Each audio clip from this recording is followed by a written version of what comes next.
Bueno, muy buenos días a todos y a todas.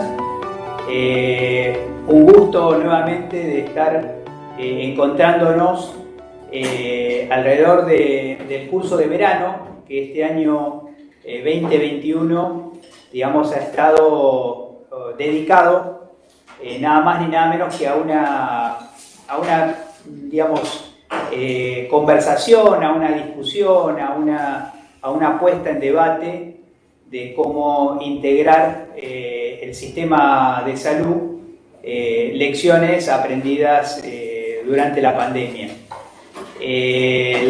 Como ustedes saben, digamos, la posibilidad de pensar un sistema más integrado de salud, digamos, tiene muchísimo que ver con distintas dimensiones, digamos, y el día de hoy vamos a estar conversando quizá con una de las dimensiones más estructurales, más centrales, pero también más difíciles, digamos, que no se pueden reducir simplemente a una ley, sino que tienen muchísimo que ver con modificaciones y transformaciones culturales, como es el tema de la fuerza laboral en salud. Nos acompañan hoy, digamos, Alicia Stolkiner, psicóloga, máster en salud pública, con una experiencia muy amplia, digamos, como titular de la cátedra de salud pública de la Universidad de Buenos Aires. Es una trayectoria muy extensa que no, además de referente en el campo de la salud mental, también, digamos, ha ido constituyendo una referencia en el campo de la atención primaria, en el campo de la discusión del modelo prestador, y con una perspectiva de salud mental que yo creo que vamos a estar disfrutando hoy, que es también, digamos, una salud mental inscripta en toda la lógica de la salud, digamos, digamos, que rompe un poquito este límite de salud por este lado y salud mental por este otro lado, y creo que va a ser hoy muy rico la posibilidad de este intercambio. Nos acompaña también el doctor Leo Tesler, que es decano del Departamento de Ciencias de la Salud de la Universidad de José C. Paz. Esta universidad ya tiene una, digamos, fuerte presencia en el campo de la formación de enfermería, digamos, y de otras profesiones del campo de la salud, y además tiene en preparación, digamos, el desarrollo de una nueva carrera de medicina que, digamos, no le envidiamos la tarea, digamos, que tiene por delante, porque tiene que, entre otras cosas, formar la fuerza laboral que necesitamos para después de la pandemia, donde el sistema de salud va a quedar definitivamente, estructuralmente modificado. Es también, digamos, director del Instituto, la Fundación Soberanía Sanitaria, digamos, y también siempre, digamos, bueno, ella lo recuerda de una manera particular, digamos, pero también es un orgullo para nosotros comentar que Alicia Stolkiner, me había olvidado en la presentación, decir que ha estado, digamos, asesorando, digamos, a la comisión que acompaña, digamos, las decisiones presidenciales alrededor del tema de las decisiones que se toman sobre coronavirus durante todo el periodo de la pandemia. Una experiencia, digamos, muy singular, donde el presidente se ha ido, digamos, alimentando de distintas perspectivas, y Alicia ha tenido la oportunidad también de llevar su voz, y nosotros un poco expresados a través de su presencia en ese importantísimo espacio. Cintia L'Hopital es la directora de formación y educación permanente, digamos, de nuestra Escuela de Gobierno. Estamos transmitiendo justamente desde 4:51 de la Ciudad de La Plata, en la Escuela de Gobierno de Salud Floreal Ferrara, y Cintia tiene una trayectoria muy extensa en lo que ha sido casi, o sea, conoce en intimidad casi todos los dispositivos educativos que quedan por adentro de esta escuela, que alguna vez lo hemos mencionado, es una especie de universidad escondida, digamos, por el volumen de alumnos que tiene, desde, digamos, secundario con orientación en salud, los llamados SEBAS, la formación técnica, tanto a nivel de enfermería como a nivel de técnicos de las distintas tecnicaturas que acompañan y organizan el sistema de salud, y quizá lo más visible o lo más conocido, el sistema de residencia de la provincia de Buenos Aires, el más extenso de la Argentina, digamos, con más de 5.000 residentes, en una variedad enorme de especialidades médicas, digamos, y de todo el equipo de salud.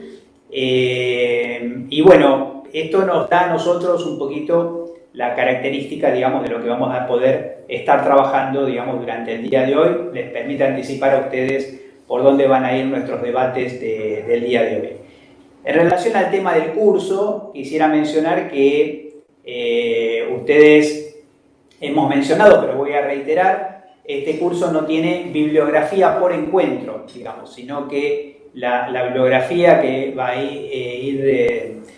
se va a ir subiendo, digamos, a la plataforma, es bibliografía transversal sobre las discusiones que tenemos.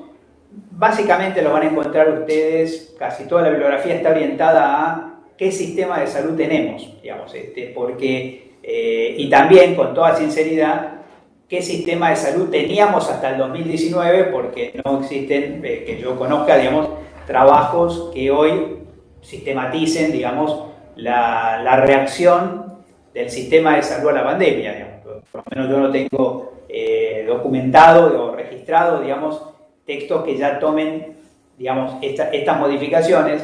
Así que nosotros sentimos también que los videos que se van generando en nuestros cursos van a servir seguramente de documentación sobre esas modificaciones, por lo menos las realizadas en la provincia de Buenos Aires, que definitivamente, cuando nosotros decimos hemos puesto el sistema de salud de pie, ni queremos decir que el sistema de salud ahora es maravilloso, digamos, pero definitivamente es sustancialmente diferente del que encontramos en diciembre del 2019, y definitivamente ha hecho un esfuerzo excepcional para la primera de los estándares, digamos, que uno podía esperar de respuesta a una pandemia, que pese a todos los pronósticos, digamos, en ningún momento se desbordó la capacidad instalada de respuesta de la provincia de Buenos Aires frente a la pandemia, siendo que, digamos, aproximadamente un 45% de los casos, digamos, ocurrieron en la provincia de Buenos Aires, en la República Argentina.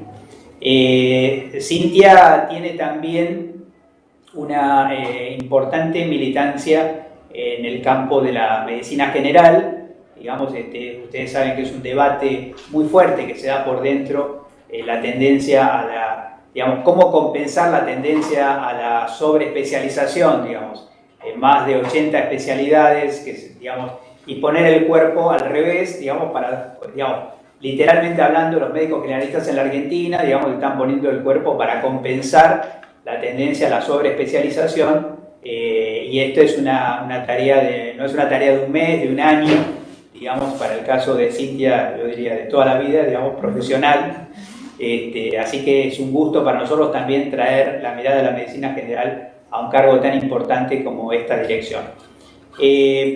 Nosotros estamos dedicando cada mes de este año, el año pasado lo dedicamos a las efemérides, digamos, y cómo las efemérides mandaban mensajes que se pudieran entrar en el campo de la salud, como conceptos como soberanía, libertad, independencia, que tenían que ver, digamos, también con la salud. Y este año lo estamos dedicando a leyes que configuran algo que también conversamos con Alicia, digamos, ninguna de las leyes, generalmente las 26.000, las 27.000, ninguna de las leyes tiene totalmente sentido en sí misma si no fuera que las vemos también en un plexo legislativo muy denso que se produce en la Argentina, tanto que uno podría decir, ya sería, digamos, todo un proyecto de país que las leyes que tenemos, digamos, sean absolutamente operativas para todos y cada una de las ciudadanas y ciudadanos de nuestro país.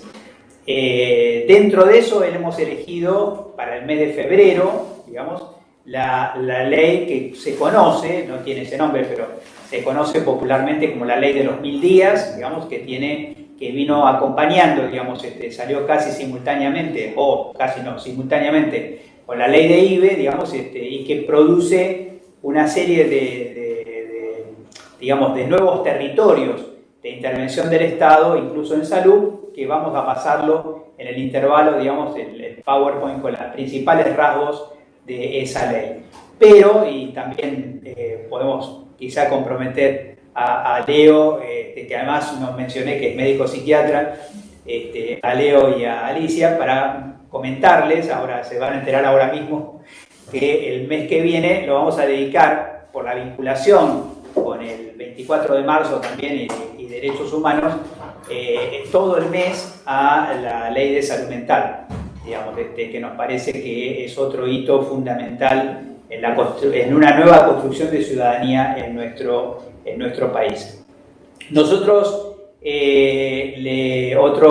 otra tarea que yo tengo es comentarles, todos nosotros somos, podríamos decir así, quedará en la historia, generación de educación presencial, digamos. Nos alimentamos del feedback, de las preguntas, del intercambio, hasta de las peleas, digamos, que se han dado en cada una de nuestras intervenciones a lo largo del tiempo. Y con esto, si algo extrañamos de este mecanismo, es la falta de fluidez en el feedback.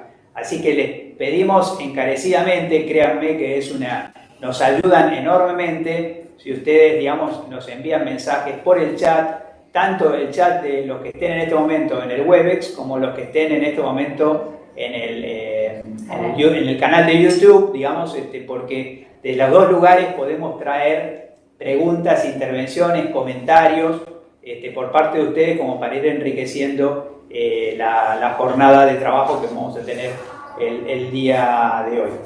Tenemos 936 inscriptes me dicen acá, es una nueva categoría, los inscriptes en este curso, pero queremos señalar y explicarle, digamos, a todos los compañeros y compañeras que no han podido estar desde el principio, que aunque ha cerrado la inscripción, digamos, tienen los videos de los que hemos dado hasta ahora, incluso el video de lo que estamos hablando hoy, subido al canal de YouTube, digamos, y la participación en el curso es abierta, digamos. Si la certificación se va a hacer sobre los inscriptos, y los inscriptos, la única ventaja extra que tienen es el acceso a la plataforma, a la bibliografía, una evaluación parcial y el trabajo final, y eso les permite la certificación, digamos, de haber participado en el curso de verano. Pero como, llamémoslo así, como oyentes o los evidentes oyentes, están invitados todos. Sigue siendo un curso abierto, un curso de la escuela de verano, escuela abierta de la Escuela de Gobierno en Salud Floreal Ferrara. Pasado creo que todos los avisos parroquiales, paso un poquito a la tarea del día de hoy. Nosotros tenemos una preocupación que la vamos a poner un poquito sobre la mesa.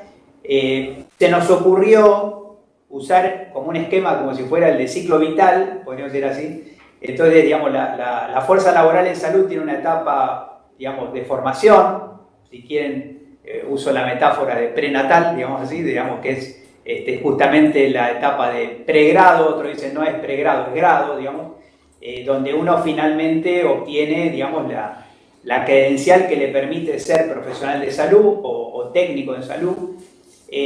Luego, digamos, tenemos una etapa intermedia que es la formación de posgrado, para muchos es inmediatamente después de la graduación, donde se estructura más todavía, digamos, la relación estudio-trabajo, aunque en el grado también, digamos, tenemos la formación práctica. De hecho, una de las grandes crisis de la pandemia fue, digamos, la formación práctica, digamos, a nivel universitario.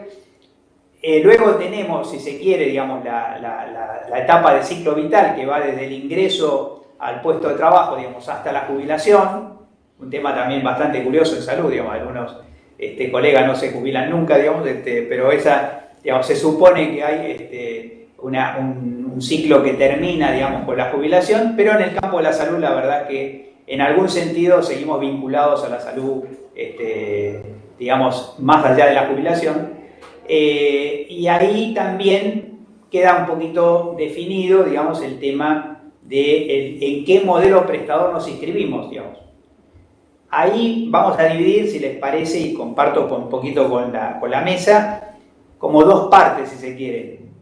Una reflexión sobre lo que pasaba y lo que pasó, quiero decir, lo que pasaba hasta diciembre, hasta marzo del 2020, y lo que empezó a pasar después, sería probablemente lo que estamos trabajando en la primera parte, digamos.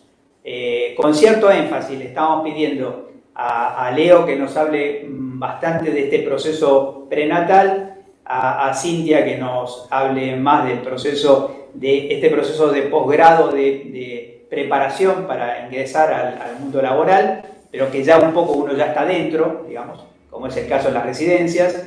Y con Alicia vamos a conversar sobre el tema de, digamos, el propio proceso de trabajo, el modelo prestador, sin que ninguno de los tres van a quedar especializados, digamos, ya vamos a intercambiar todo el tiempo. Y también la propuesta sería que habláramos un poco más en la primera parte sobre lo que pasó, digamos, y dediquemos la última parte a especular un poco sobre propuestas hacia adelante, o por lo menos interrogantes hacia adelante, ejes que nos permitan, digamos, alimentar la idea de un sistema más integrado de salud, donde la dimensión fuerza laboral en salud, otros llaman recursos humanos, digamos, va a cumplir un rol. Entonces, invito un poquito inicialmente a Leo a que nos comente un poco cómo venía este sistema de formación, digamos, de grado hasta el 2019, qué es la que la pandemia puso en evidencia desde su mirada como decano, digamos. Bueno, buenos días, ¿qué tal? Ante todo, el sistema de formación venía presencial. Veníamos con un proceso de incorporar herramientas de la virtualidad de a poquito, de ir pensando cómo se enseña en salud, que hay tantas cosas procedimentales y tantas cosas donde se aprende haciendo cómo incorporar herramientas de la educación a distancia. De golpe nos vimos obligados a sí o sí enseñar de manera remota. Y lo que vimos fue la enorme capacidad que tuvo no nuestra universidad en particular, sino el sistema educativo en general, de adaptarse rápidamente a esa nueva realidad y empezar a trabajar virtualmente. Tal vez sí vimos que nos costó muchísimo más a los docentes que a los estudiantes empezar a trabajar así, porque la verdad es que estarle hablando a una computadora es una cosa muy rara, ¿no? Pues encima muchas veces no ponen las imágenes, la cámara, entonces uno está hablando a cuadraditos que a veces tienen nombre, pero así todo fuimos desarrollando diferentes formas de sostener la continuidad pedagógica, y creo que nos permitió también empezar a pensar de una manera nueva cuál es el rol que tenemos a la hora de formar la fuerza laboral en salud. Porque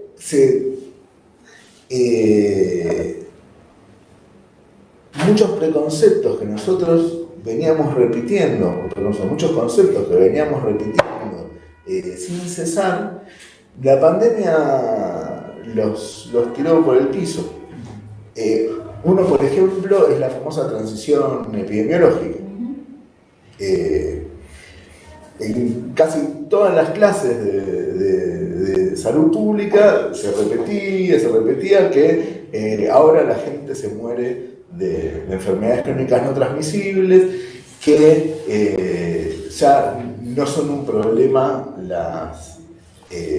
las infecciones, un problema tan serio, una causa de muerte tan seria, ya veníamos discutiendo eso tal vez por la sobreposición en países como el nuestro de problemas infecciosos muy grandes en términos de salud colectiva, con problemas de enfermedades crónicas no transmisibles.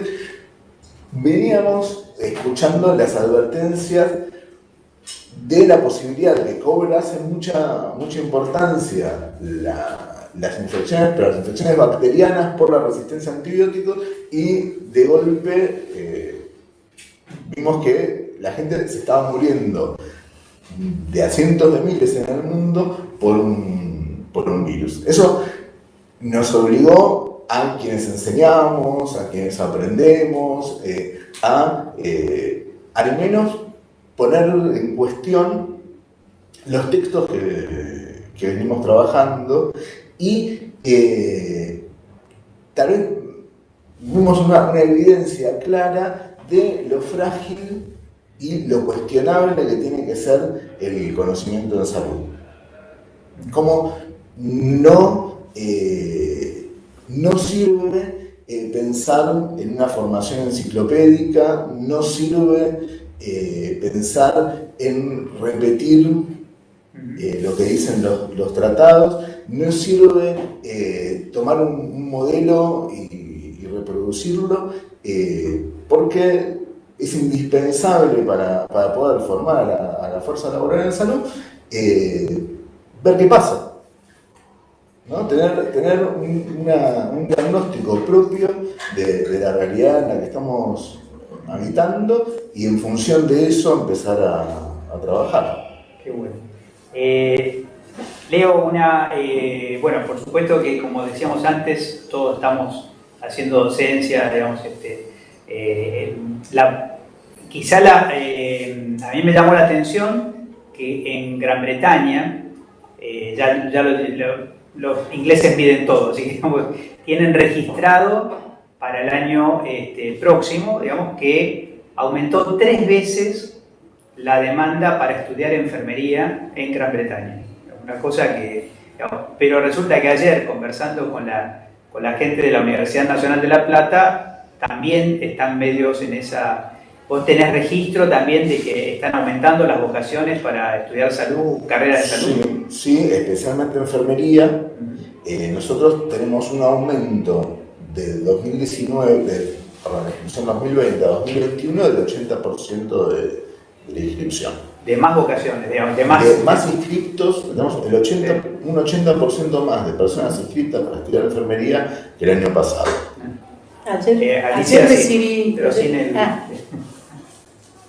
Ayer recibí información de la Universidad Autónoma de Entre Ríos, de la Facultad de Ciencias de la Salud y la Vida, que tiene varias carreras que tienen que ver con esto, que habían tenido una inscripción inédita.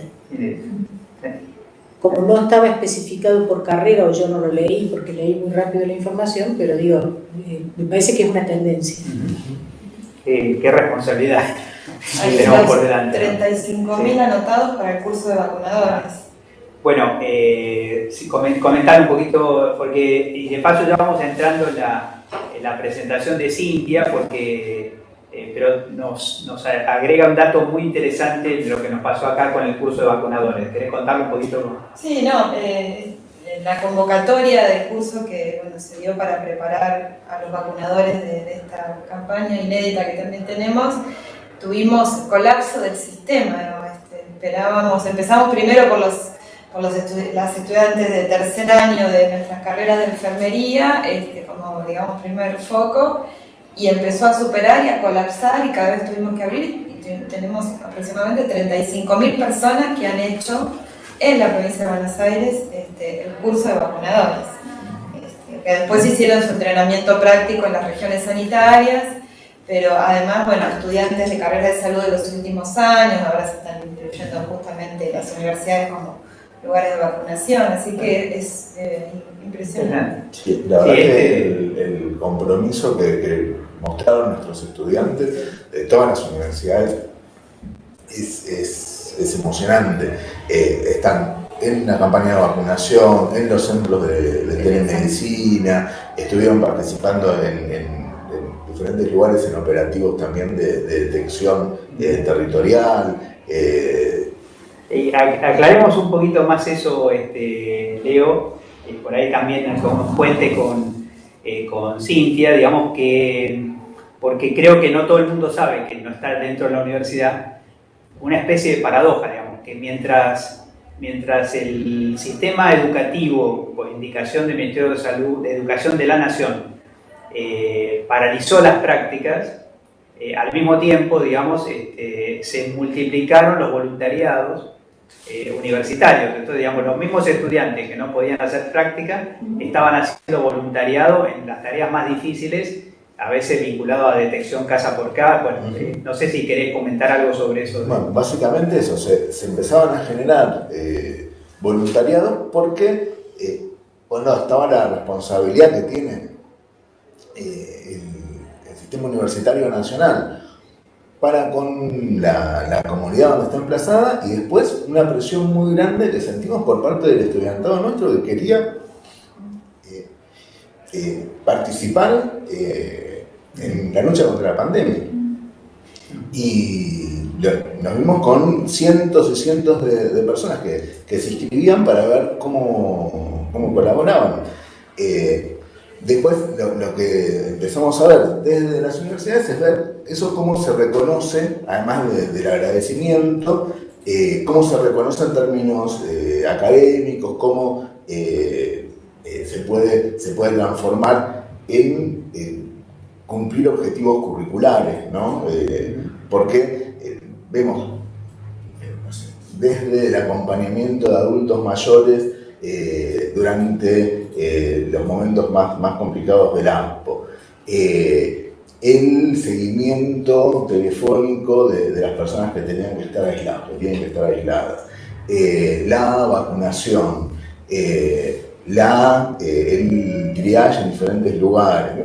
Hay infinitas tareas que vienen desarrollando nuestros estudiantes que corresponde, y porque además ahora que ya se está retomando la cursada, están empezando a implementarse dispositivos de prácticas simuladas, se está volviendo a volver a algunos hospitales, tenemos mucha gente que está tan comprometida con la tarea que viene desarrollando en el marco de los voluntarios, que necesitamos también reconocerles que eso es una tarea que se está aprendiendo un montón. Totalmente.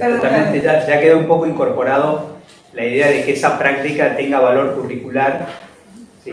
No, que creo que, así como vos decías que la educación virtual probablemente vino para quedarse, creo que eso, el campo de la práctica, lo que antes era extensión universitaria o voluntariado, pasó a ser parte de la formación. Tendría que quedar como parte de la formación para mínimamente todas las carreras de salud. Me parece que eso es un quiebre o un inicio de una nueva forma de formar que no debería desaparecer. Hay un texto de Boaventura de Sousa Santos que se llama La idea de universidad, la universidad de las ideas, en donde va analizando la triple crisis de la universidad, que es una crisis importante, digamos, y termina con un párrafo donde explica por qué lo que hasta ahora se llama extensión tendría que dejar de ser una parte paralela del funcionamiento universitario, sino el punto central donde se articula la docencia y la investigación. Mantiene el trípode de extensión, docencia e investigación, pero la articulación pasaría por lo que antes se llamaba extensión, que en realidad uno lo tiene que pensar básicamente en una articulación teoría-práctica ligada a los problemas concretos con los cuales cada profesión, cada formación universitaria, cada carrera tiene que ver, y además en el espacio donde probablemente se articulan además las prácticas de distintos actores del sector salud en su formación, cosa que en general no sucede en la carrera de grado. Tenemos cuando la OPS intentó traducir eso, digamos, entre varias, la palabra extensión no circula universalmente en América Latina, y terminaron con un constructo nuevo que era algo así como misión social de la universidad, que conecta además con la idea de prácticas comunitarias curriculares, digamos, y no pensadas como voluntariado o extracurricular. Comento una pequeña anécdota a partir de lo que contaba Cintia, que tal, digamos, no solamente hay nuevas formas de aprender, sino que también hay que ver si esas nuevas formas de aprender no están vinculadas con nuevas formas de atender. Porque por lo menos en el caso vuelvo al caso de Gran Bretaña, ya hoy los médicos generalistas consideran que la consulta, en el consultorio, no es el primer contacto, sino que el primer contacto es la atención telefónica. Y ahí, no quiero extenderme, pero una anécdota muy jugosa es que los alumnos de la Universidad Nacional del Sur, de la carrera de Medicina, estaban trabajando, empezaron a hacer atención telefónica por este sistema del voluntariado, y en una conversación con los profesores dijeron, bueno, ustedes deben estar muy cómodos haciendo atención telefónica. Y los alumnos dijeron, no, porque nosotros el celular no lo usamos más para hablar. O sea, es todo chateo y mensaje de voz, o videitos, digamos. Entonces, dice que una nueva generación que tuvo que aprender a hablar por teléfono, porque había pasado a ser una práctica que ya no es identitaria de la nueva generación hablar por teléfono, sino usar el teléfono para 1000 cosas más, ¿no? Así que bueno. Cintia, ¿qué nos pasó este año digamos, mirado desde la formación, el sistema de residencia que ha tenido tantas modificaciones? Para empezar, algo casi inamovible que fue el mes de comienzo, digamos, hasta qué pasó con nuestros residentes que terminaron, en fin, ¿nos puedes contar un poquitito? Sé que tenés algún material de apoyo también. Sí. ¿Qué pasó en la provincia? A ver, nosotros venimos planteando, especialmente en este espacio, como distintos momentos, ¿no?, en los que nos atravesó o cómo se fueron dando la respuesta que fuimos pudiendo dar desde el sistema de salud, desde las áreas de formación, bueno, como desde las universidades. Creo que la primera etapa, entre una especie de parálisis primero, que fue generalizado digamos, no solo para el sector salud, sino que, digo, bueno, ¿y ahora qué hacemos? Había que guardarse y bueno, parar incluso el sistema de formación, cómo seguía, en este caso en particular las residencias, el sistema de posgrado insertado en los hospitales y en los centros de salud. Incluso esto que vos planteabas, ¿qué pasó con el primer nivel de atención? ¿Y qué lugar? Si estos residentes tenían que ir a los hospitales, o los residentes que estaban en los hospitales tenían que ir a los centros de salud. Y creo que justamente en estas dos etapas, bueno, estuvo la discusión y la atención en esto. Si, por ejemplo, los médicos generalistas podían estar dentro de centros de atención de preinternación o de pacientes que estaban aislados, que tenían que estar en observación o cerca de un lugar de internación, como en algunos lugares, si esa era la competencia, o si estaba capacitado, si tenía que adquirir nuevas competencias, desde cirujanos, neurocirujanos, traumatólogos, reumatólogos y dermatólogos. En un momento se habían cerrado todos los consultorios externos de todos los hospitales y se habían cerrado los centros de salud. Bueno, si estaban en su casa teniendo clases virtuales, bueno, si eso era seguir formándose, o si tenían que volver a estar en el espacio de trabajo. Se suspendieron todas las rotaciones, las curriculares y las extracurriculares, cada uno tenía que estar en su institución. Eso también generaba una reorganización del trabajo hacia adentro, porque hay algunas instituciones que no están preparadas para tener a todos sus residentes al mismo tiempo en la misma institución, porque están organizadas por rotaciones. Y eso fue generando una reacomodación y un replanteo de cuáles son las competencias específicas y las nuevas competencias que un generalista tenía que aprender a observar parámetros de un paciente internado, y un neurocirujano tenía que salir al detectar para poder hisopar y acompañar al resto del equipo que hacía esa tarea. La otra cuestión es no hubo manera de pensar una estrategia si no era con otros y otras. Entonces, la discusión de con quién trabajo yo, la interdisciplina que siempre discutimos, es el trabajo en equipo que siempre se plantea como un hecho que se da per se, pero que no sucede en general. También nos dejó planteado, digamos, que hay que poder aprender con otros y trabajar con otros, que no hay forma de dar una respuesta a lo que nos pasó y lo que digo, y todo el planteo que nos estamos haciendo de cómo seguir si no nos pensamos con otros. Por otro lado, otra de las cuestiones que surgieron, digo, más allá del sistema formativo en sí, y por eso un poco lo que les quiero mostrar, es el multiempleo, y el problema del multiempleo se nos plantó en el centro de la escena cuando quisimos planificar los servicios. Toda la primera instancia, la primera etapa de la pandemia, se caracterizó por el contagio horizontal. Había instituciones que nosotros teníamos que no había casos de pacientes internados con COVID, pero que sí sus trabajadores empezaban a contagiarse entre ellos porque evidentemente circulaban por 3, 4 lugares de trabajo. Por lo cual, primero lo que fue al principio el alto porcentaje de la cantidad de lo que era contagio horizontal, y por otro lado la imposibilidad de planificar servicios, de decir, bueno, estos vienen 7 días, los otros 7 días, porque era imposible que dejaran de circular por otros. Entonces, bueno, creo que un poco esta investigación que estamos planteando con un equipo de la escuela para investigar el multiempleo en médicos y enfermeros, nos puso también el tema de este encuentro de pensar la fuerza laboral.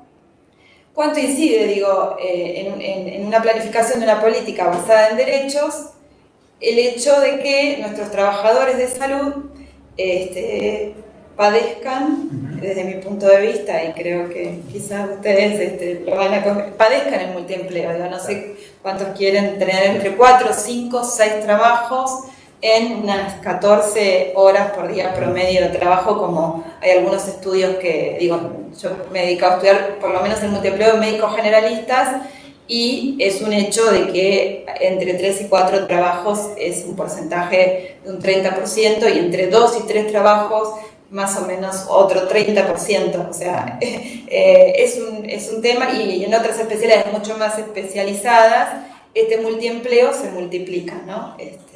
Así que... Está tocando un tema central, que seguramente yo creo que va a ser uno de los ejes de la segunda parte, digamos, estamos todos preocupados por ese tema, pero ahí también hay un tema de que históricamente se pensó que es un tema de los médicos.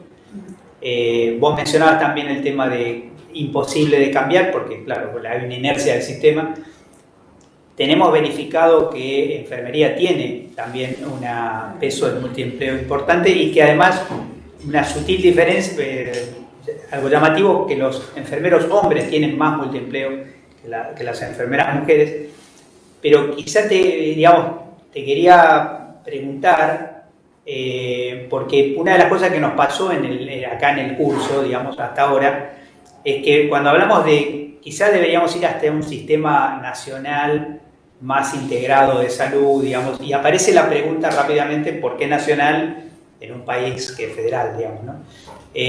Vos acompañaste mucho, digamos, la organización, quizás uno de los rubros, ahora todo el mundo ve que vacuna claramente es un tema donde la nación juega un rol clave, digamos, pero vos participaste y participamos todos, de cierta manera, de también otra área que la gente no ve, que es el tema del sistema unificado de residencias médicas y el examen único de residencia.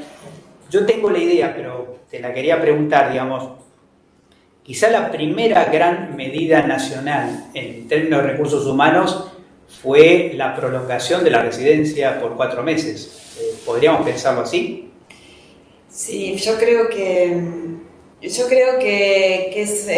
esa medida es una de las... Digo, el otro día cuando estaba Leticia y vimos cuáles eran las integraciones que ya se habían dado, planteamos, que estábamos pensando en cómo integrar, y en realidad, a punto de partida de la pandemia, Hay cuestiones que ya se integraron, bueno, el manejo de la campaña de vacunación es uno de esos, la gestión de camas, que se armó el sistema de gestión de camas, donde diariamente se tiene mucha más información de otros subsectores, y esta cuestión de que tengamos un examen único de ingreso al sistema de residencias, que en un punto regula cuando empieza el ciclo escolar, como le llamamos,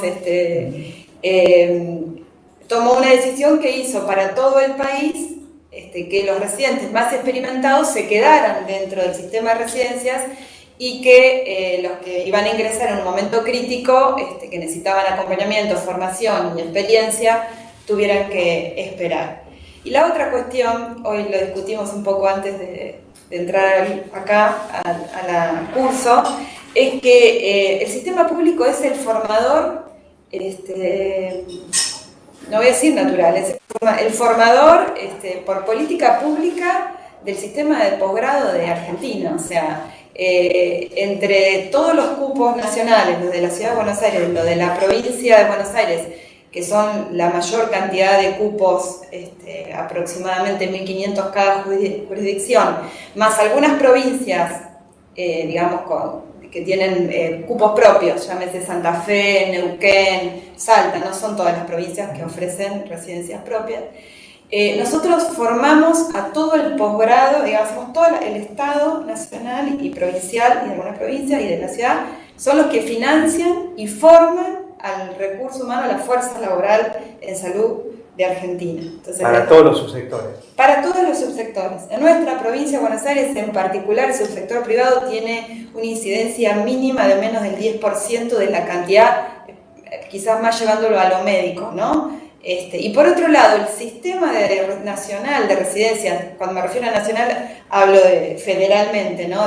Incluyendo todas las provincias y todos los financiamientos igual que hay de cada provincia, estamos en condiciones de ofrecer un cupo de residencia para cada egresado de medicina que existe. Entonces, eso también es una cuestión que antes no sucedía y que ahora estamos en condiciones de poder, así como la mayoría de los estudiantes de medicina lo forman las universidades públicas, a los especialistas lo forma el Estado, el subsector público, para todo el subsector. Para traducirlo un poquito para nuestra audiencia, digamos, en términos prácticos, los tres grandes financiadores de residentes son nación, ciudad y provincia.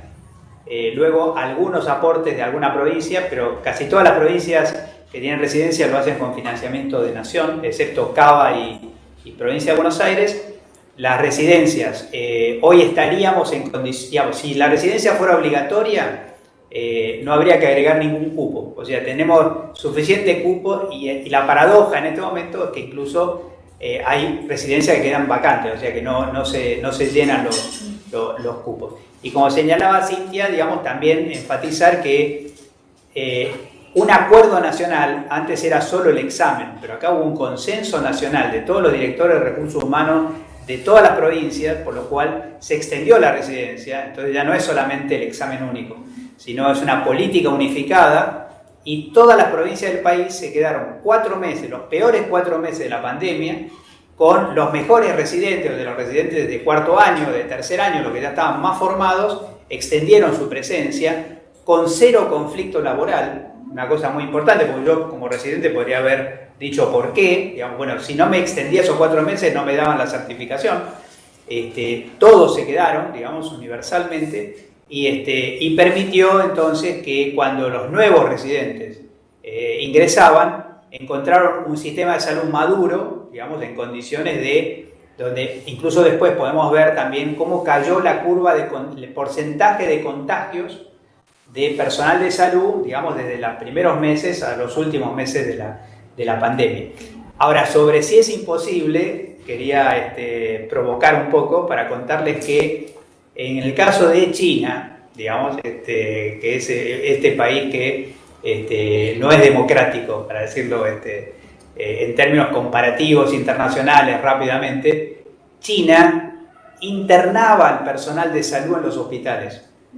O sea que el personal de salud estaba digamos, en rotaciones de un mes internados en los hospitales atendiendo pacientes, también para evitar que pasaran el riesgo a sus propias familias, digamos, y al mes los daban de alta, digamos. O sea, quiero decir, sobre si se puede o no se puede, bueno, hay sistemas más organizados que otros, sociedades más organizadas que otras, y creo que este gran elogio que hacemos a Occidente, bueno, no sé si Occidente y los países no tan democráticos, si Occidente quedó bien parado frente a la pandemia, porque en realidad la peor performance frente a la pandemia la mostró Occidente, digamos, ¿no? En el caso extremo de Estados Unidos, pero Gran Bretaña, Francia, Italia, España, digamos, impresentable en muchos sentidos la forma de manejo de la pandemia. Tenemos sí, bastante más. Ayer no sé si tanto más, pero me parece que como para ir orientando un poco, ayer conversábamos con Alicia y con Leo, y Leo tiró como la pregunta, ¿qué construye un sujeto multiempleo? ¿O cómo se construye el sujeto multiempleo? Entonces me pareció que compartir algunos números que estuvimos mirando un poco para poder replanificar un poco el sistema de residencias y empezar a trabajar en algunas cuestiones, les quería compartir rápidamente. Lo primero para compartir es el propósito de las residencias, porque muchas veces incluso se discute si es casi un derecho adquirido. Digo, esto que decimos que hay 5.000 puestos que el Estado garantiza para formar en todo el país, pareciera que es un derecho instalado que no sucede en el resto. Digo, Mario, vos que sabés mucho de Latinoamérica, de otros países, formarse en posgrado intensivamente rentado, y pareciera que fuera, y muchas veces lo discutimos con residentes, una cuestión que es para que cada persona se forme individualmente de manera la excelencia, ¿no? Bueno, nosotros trabajamos para formar el recurso humano, y lo dice el reglamento, para formar el recurso humano que la provincia necesita, y todos los subsectores en ese caso.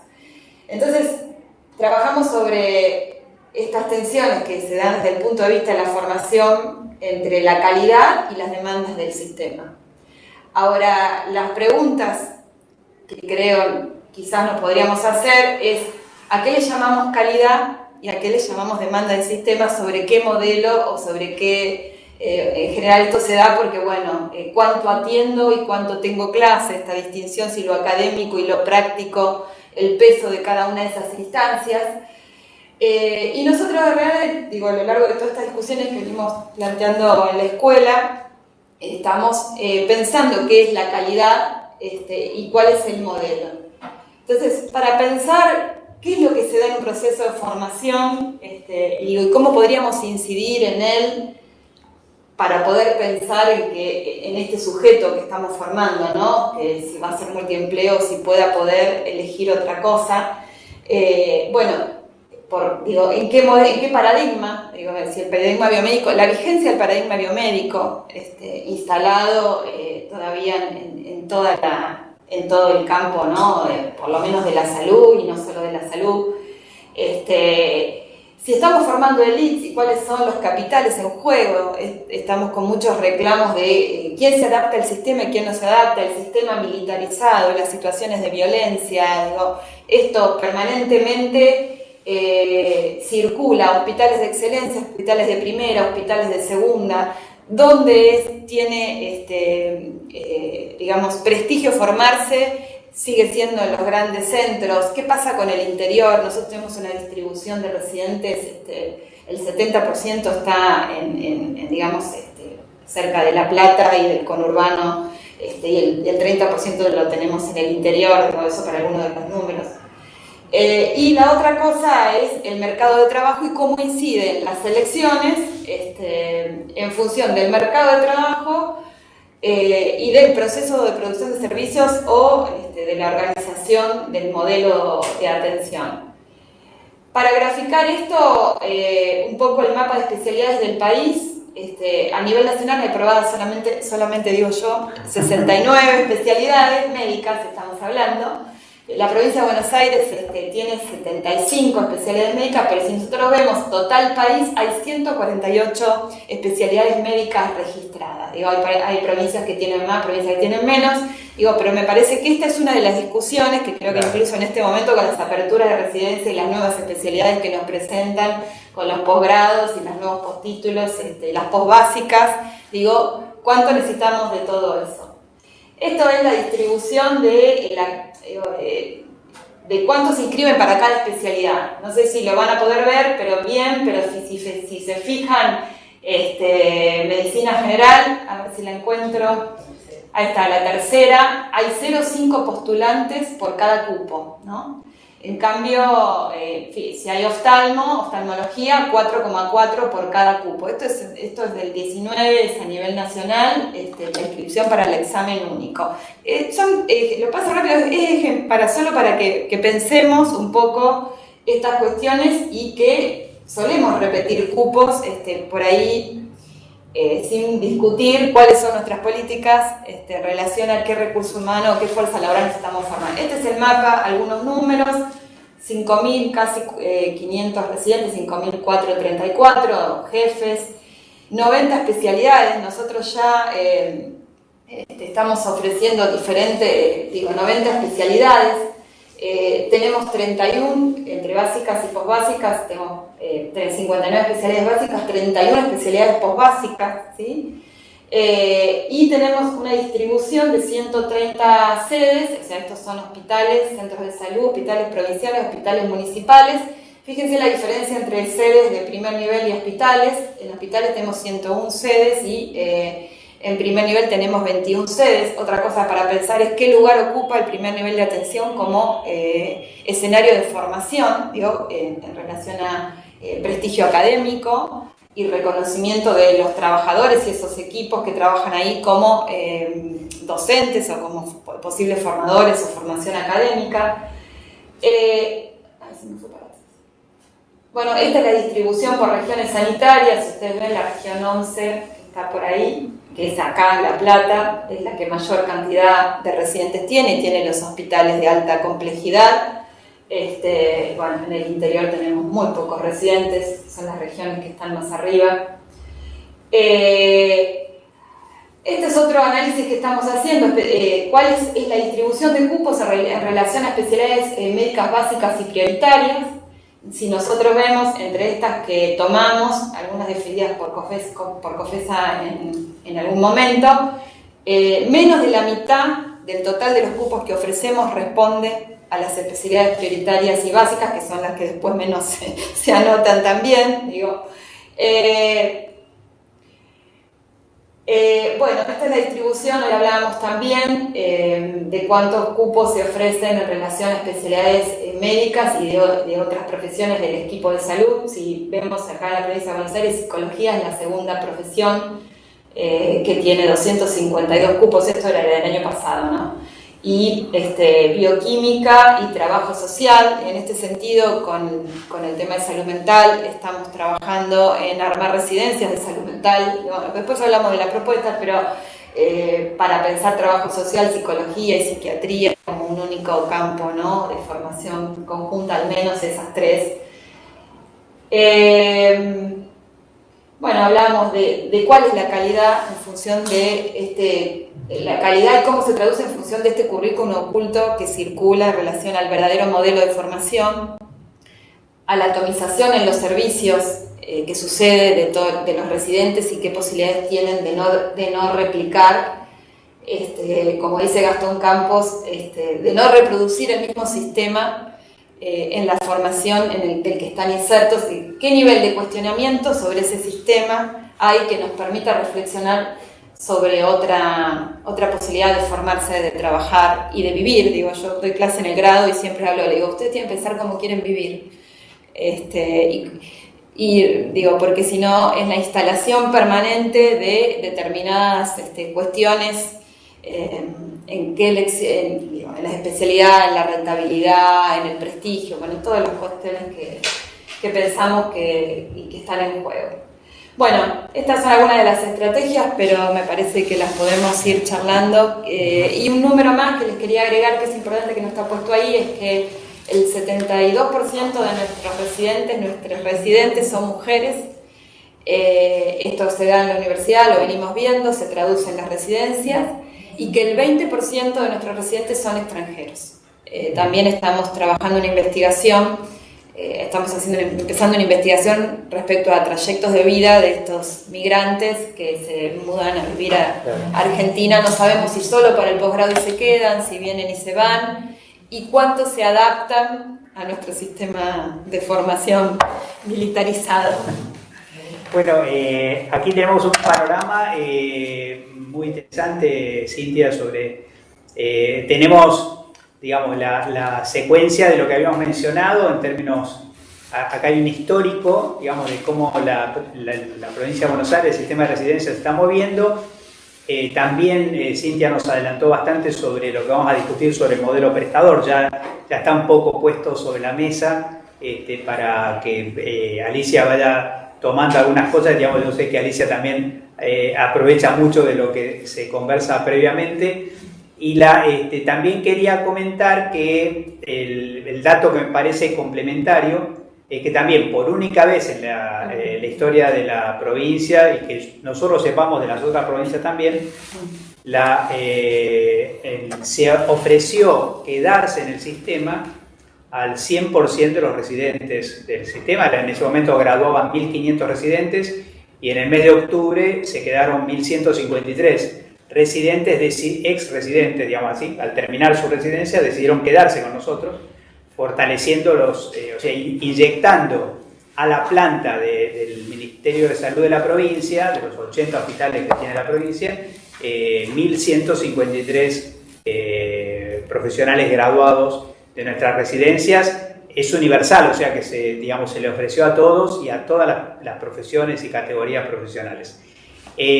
Como señalaba Cintia, nosotros estamos preocupados, trabajando en esta deconstrucción, pero quisiera sí señalar, también para dejar una pista de que en los servicios de salud pasan cosas, y algunas muy interesantes y otras que muy preocupantes, es que no logramos desalojar el modelo, digamos, militar, podríamos decir así, del sistema de residencia.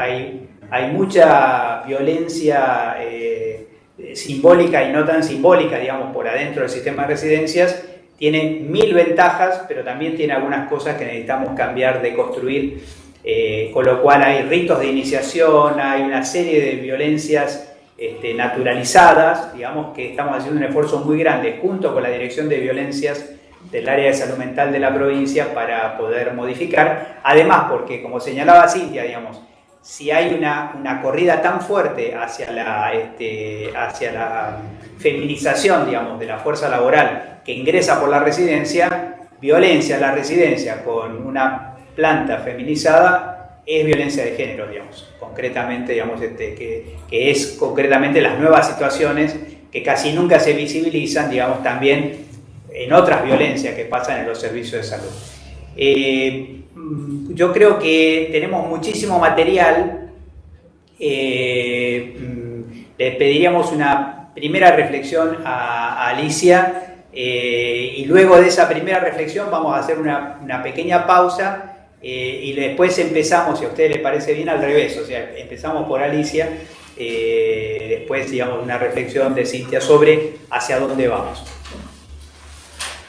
Sí, bueno, antes que nada, muchas gracias, me da mucho gusto estar acá y querría retomar desde donde cerró Cintia, con la cita de Gastón Barnett de Sousa Campos, ¿no? Señalando cómo el trabajo en salud, para citar a Mussolini, ¿no? Es un trabajo vivo, ¿no? De lo que se trata son de personas, por eso quizás estamos siempre dejando de lado el concepto de recursos humanos, porque cuando yo estudiaba en la Escuela de Salud Pública nos enseñaban un sistema de que era que el sistema de salud, una caja negra, entraban por un lado los insumos, la información y no sé qué otra cosa, y salían por el otro lado los desechos y el producto. Entonces, los recursos, entonces yo preguntaba si los recursos humanos salían como desechos. Bueno, algo de eso puede que haya en buena parte de la forma del funcionamiento de nuestro modelo de atención. Pero cuando nosotros usamos la palabra integración, en la otra cara de la palabra integración está fragmentación, ¿no? Y cuando uno dice fragmentación en el lenguaje sanitario, inmediatamente piensa dos cosas. Uno, la fragmentación en las dimensiones nacionales, provinciales y municipales, y la fragmentación entre el subsector público, el sector estatal y el sector privado. Pero la fragmentación llega al cuerpo de las personas que trabajan en salud. La fragmentación llega al cuerpo de los pacientes cuando una atiende a una persona, por ejemplo, un adulto mayor que está absolutamente sobremedicado porque las 7 especialidades que se encargaron cada una de ellas de su distinta patología pusieron un medicamento distinto cuya interacción no se encargaron conjuntamente de pensar. Entonces, es como la irradiación. Alguna vez me tocó vivir en una ciudad con un altísimo nivel de smog. Entonces, la luz, en lugar de funcionar desde el sol para abajo, entraba en las partículas que había en el medio ambiente y refractaba, ¿no? La fragmentación que todos nosotros tenemos desde arriba en el sistema termina refractando en cada uno de los actos que suceden en el sector salud. Y la pandemia vino a hacer estallar todo esto. Obviamente yo trabajo básicamente en el sector formativo. Yo trabajo de la trayectoria que anunció Mario, yo estoy justamente en el sector de capacitación universitaria, de grado, con un tipo de actor específico en el sector salud. Yo no soy profesora de la Facultad de Medicina, sino que soy profesora de la Facultad de Psicología, esto segunda rama de residentes que tienen ustedes, pero un actor, podría decir, muy numeroso y muy característico del sector salud en Argentina, con una potencia muy grande para incorporar la dimensión de las personas, del sufrimiento psíquico, etcétera, en el campo de la salud en general, pero que se ha formado siempre aisladamente, ¿sí? Y esto presenta determinados problemas. Y por cierto, debo decir, acá voy a decir una cosa personal, yo soy una multiempleada. O sea, yo trabajo permanentemente en 2 universidades y además dirijo desde hace más de una década un pequeño equipo de trabajo de derechos humanos y simultáneamente doy clase como freelance en un montón de posgrados, en muchos posgrados, y además trabajo en investigación, etcétera, porque nunca logré que la Universidad de Buenos Aires o la de la NUC, que son ambas en las cuales trabajo, me diera una dedicación exclusiva.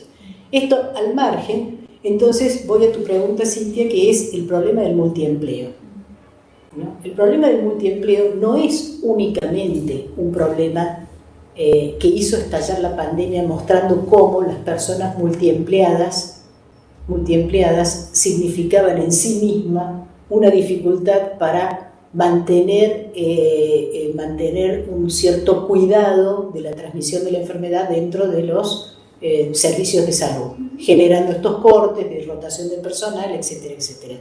Sino que el multiempleo significa además una fragmentación de la vida y de la subjetividad de la persona, muy acorde con algo que es una característica de esta época, que es la sobreimplicación en el trabajo, y que el trabajo termine ocupando un imperativo. Ayer me decía una persona que trabaja en salud, dice: yo no tengo horas libres porque le debo a cada santo una vela, ¿no?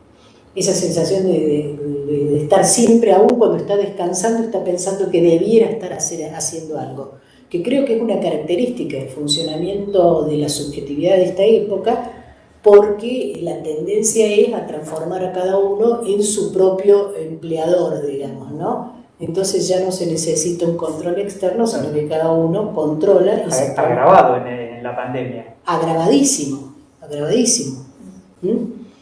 Entonces, y yo pensaba cuando veníamos hablando con Leo para acá, que vinimos juntos, tenía 2 recuerdos de situaciones donde el personal de salud y particularmente los médicos, después me voy a encargar de nuestra área, tenían lo que en esa época se llamaba dedicación exclusiva con retención de título.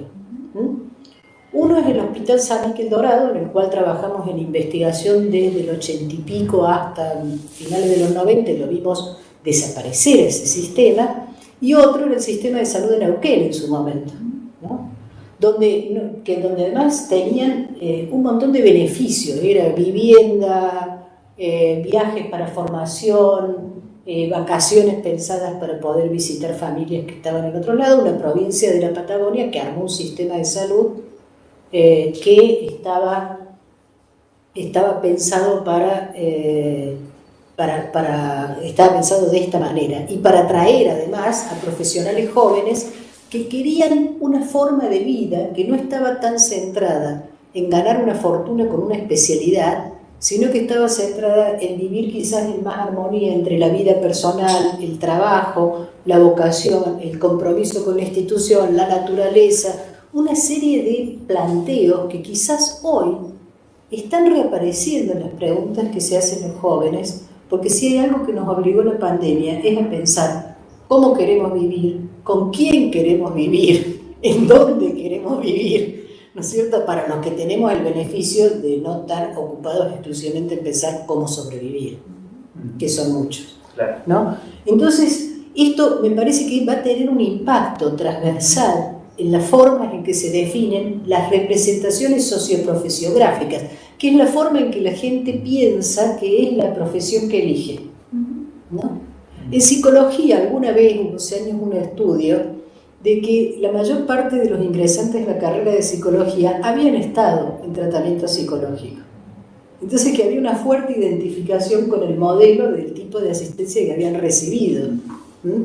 Y este modelo de asistencia, obviamente, era un clásico de la Argentina, centrada en lo individual, centrada en la clínica individual, y centrada, y acá voy a subrayar lo de individual, y fuertemente concentrada además en la idea, el modelo o el paradigma de la consulta privada, no, casi diría no institucional. De hecho, tuvimos años de debate acerca de si era posible el psicoanálisis en el hospital público, los 80 y parte de los 90, ¿no?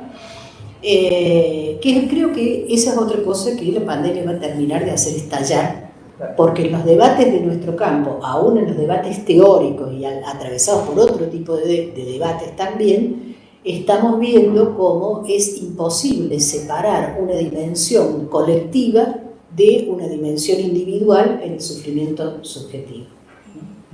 Al margen de que esta idea, sufrimiento psíquico, la traída por la Ley Nacional de Salud Mental, incluye la psicopatología, pero la desborda para comprender fenómenos más complejos, y esto introduce, y además, durante la pandemia, muchos profesionales sí han desarrollado prácticas con otras profesiones, con otras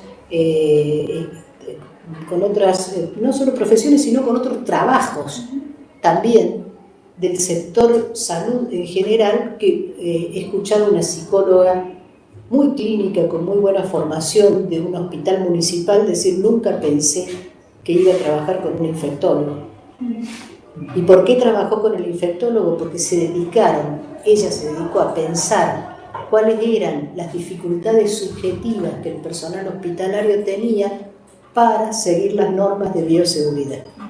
Que bien sabemos todos que lo difícil que es muchas veces para el personal justamente hospitalario mantener normas de bioseguridad que conocen y sin embargo van aflojando porque la práctica cotidiana es así. O porque negación o por lo que fuese. Entonces, dice: nunca pensé que iba a trabajar con una infectóloga, y de repente nos vimos trabajando juntas. O psicólogos que están trabajando en algunos municipios de la provincia de Buenos Aires, o psicólogas acompañando a los equipos del Detectar. Entonces, eso yo creo que tiene que influir de alguna manera en cómo se hace la representación socioprofesionográfica. Ahí lo último que quiero decir: solo la universidad pública puede garantizar, pública, estatal y gratuita, ¿Por qué voy a decir gratuita? Puede garantizar pensar prácticas de salud más integradas. Porque tuve una rotante de la Universidad de Harvard en mi equipo de investigación de la Escuela de Medicina de la Universidad de Harvard, a la cual la carrera universitaria le salía $250.000. Quiere decir que, como ella tenía un crédito, el día que se recibiera iba a deber $250.000, y como estaba de novia con un compañero, esa pareja se casaba y debían $500.000. Esto hace absolutamente imposible que esa joven pareja haga otra elección que hacer uso de ese título prioritario de elite que es Harvard y tratar de hacer una especialidad como neurocirugía que les va a garantizar los ingresos para esa vida. Entonces, ¿cómo queremos vivir? ¿Quiénes queremos ser? Está fuertemente ligado a cómo queremos integrar nuestras prácticas. Ya no voy a decir el sistema, cómo queremos integrar nuestras prácticas en la medida en que además se vaya produciendo una integración del sistema. La verdad es que tenemos muchísimo material en esta primera parte. Digamos, me surge ahora de la escucha algo que me parece interesante. Primero, nosotros tenemos naturalizado el multiempleo en el sector salud, digamos, ¿no? Pero cuando vos estabas contando, me apareció un poco la imagen, no, digamos, de Estados Unidos, sino, digamos, la Universidad de Costa Rica, digamos, para decirlo, país que evidentemente no le sobra recursos y demás. Digamos, uno habla con un profesor medio universitario en la Universidad de Costa Rica, primera cosa, solo es profesor universitario. Segundo, digamos, todo el sostén, la familia, y más si los dos son universitarios, dependen de un solo empleo. Y además, una cosa que, digamos, no quiero hacer llorar a nadie hoy en la sala, digamos, pero además de repente, con toda naturalidad, dicen, bueno, cada 7 años nos vamos un año sabático, digamos, entonces, claro, entonces, digamos, yo me pregunto, digamos, un país como la Argentina, con este nivel de desarrollo, digamos, tiene menos condiciones económicas que Costa Rica para tener profesores full time, digamos, que puedan llegar a tener un año sabático. Y la otra reflexión que me parece que estoy agarrando un poco del cruce de lo que comentaba Cintia, y lo que vos también creo que todavía, digamos, le agregaste más densidad, digamos, al tema, es nosotros tenemos en la fase inicial de un importante involucramiento del personal de salud entre los casos, digamos, o sea, participó epidemiológicamente, casi como los primeros grupos de riesgo fueron el propio personal de salud. Deberíamos preguntarnos si solo por la exposición al virus, digamos, o además por cómo está el sistema inmunológico de las personas que están en multiempleo, digamos, porque, digamos, la enfermedad no es solamente consecuencia de la agresividad del virus, sino también de las condiciones, digamos, de las defensas, digamos. Y si una persona, digamos, está con 6 empleos, ¿no? No está en las mismas condiciones que otra en términos inmunológicos, ¿no? Entonces habría que ver hasta qué punto, y creo que quizás si hablamos del problema del multiempleo, digamos, en otras condiciones hubiéramos hablado de qué bueno romper eso, digamos, o cambiar eso, pensando quizás fundamentalmente en las necesidades del sistema. Pero ahora estamos hablando del padecimiento de los trabajadores en relación a este modelo. Y claro, cuando uno ve todo el dinero junto que se invierte, la verdad es que con el mismo dinero se podría tener, digamos, menos multiempleo, digamos, en un sistema que se organice mejor, ¿no? Creo que tenemos, nos interesa seguir recibiendo preguntas. Vamos a hacer un intervalo acá y le vamos a compartir, digamos, algunos rasgos a partir de un PowerPoint de lo que significa la ley de los 1000 días. Vamos a pasar también información sobre el vacunate, digamos, que para salirnos del vacuna gate, digamos, que está no solamente en la Argentina, sino es un rasgo nuevo, digamos, de las derechas neoliberales en el mundo, es la vacuna gate, y más bien vamos a estimular, digamos, ya tenemos mucho más de 2 millones de personas inscritas en el sistema provincial, así que vamos a estimular también el tema de las vacunas. En 10 minutos estamos de vuelta siguiendo aquí.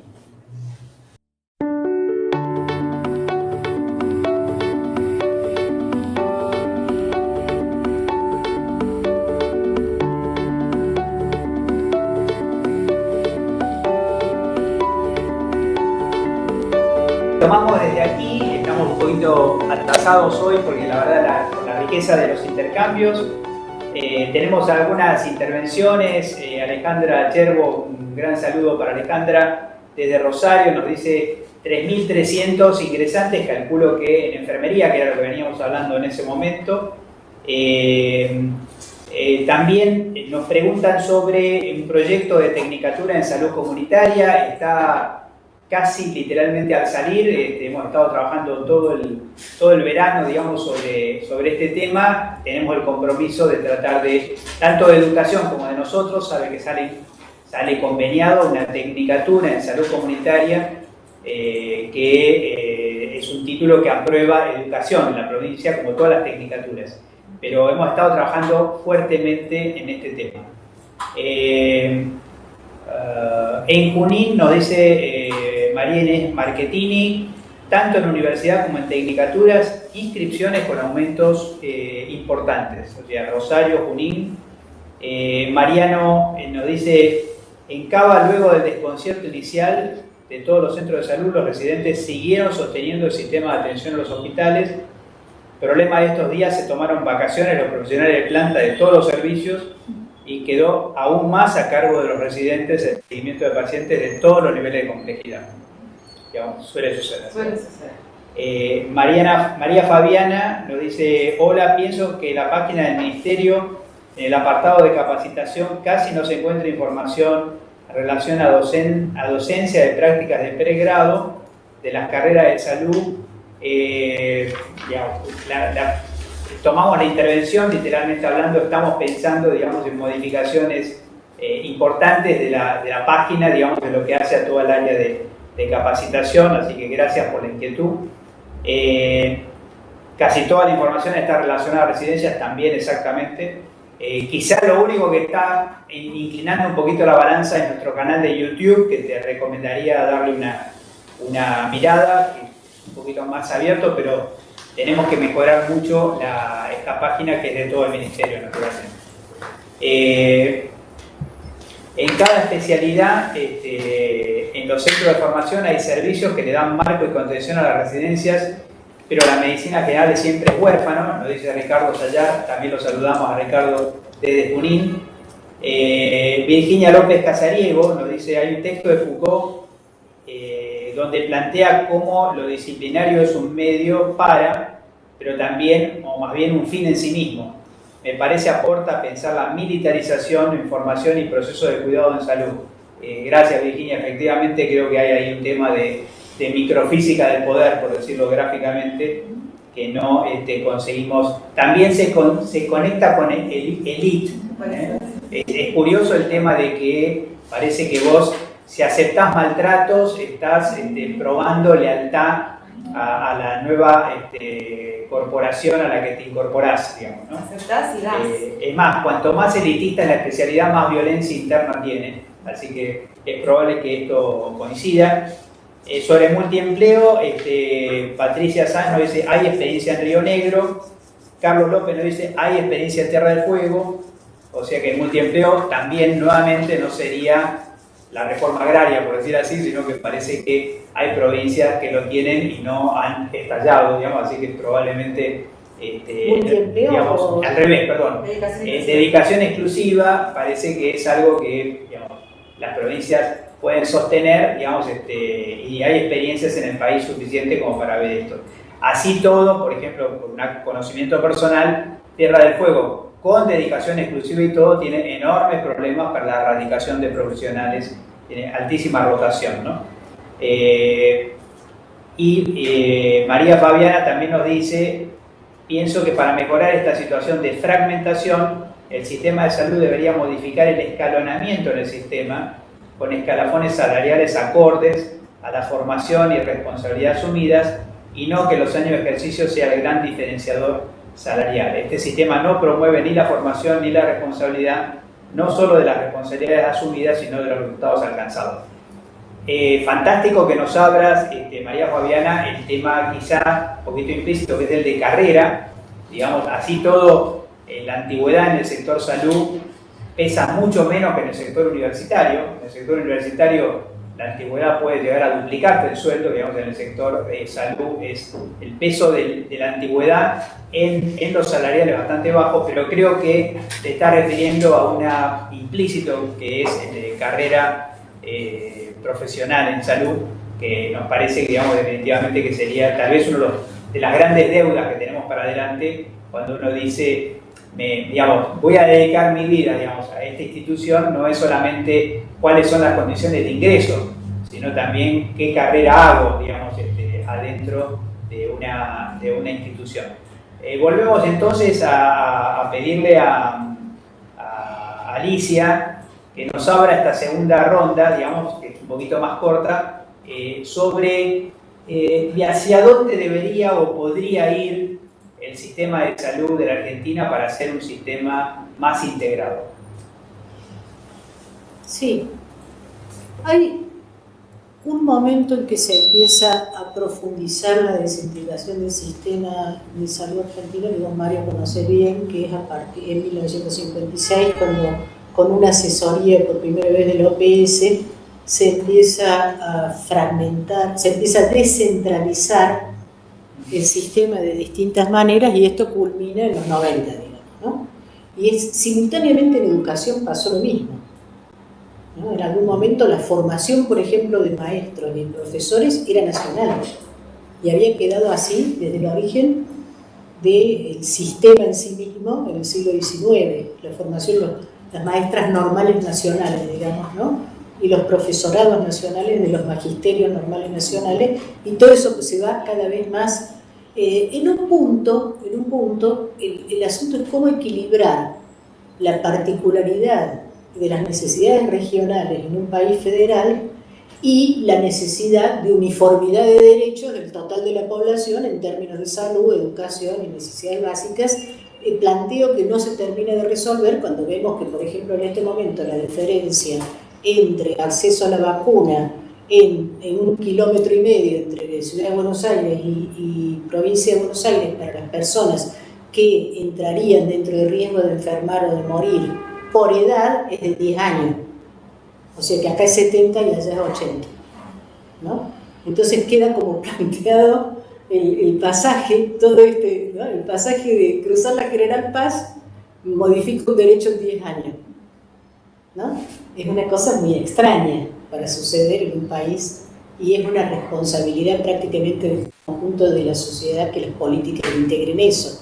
Ahora, volviendo a cómo después integramos las prácticas, esto sería una condición, ¿no es cierto? Una mayor integración del sistema. Creo que lo que ustedes trajeron como ejemplo, la necesidad de acuerdos, convenios y acciones comunes y colectivas, y que vayan desde lo político hasta el reconocimiento de las diversidades regionales en el cuidado de la pandemia, ha sido un ejercicio fenomenal.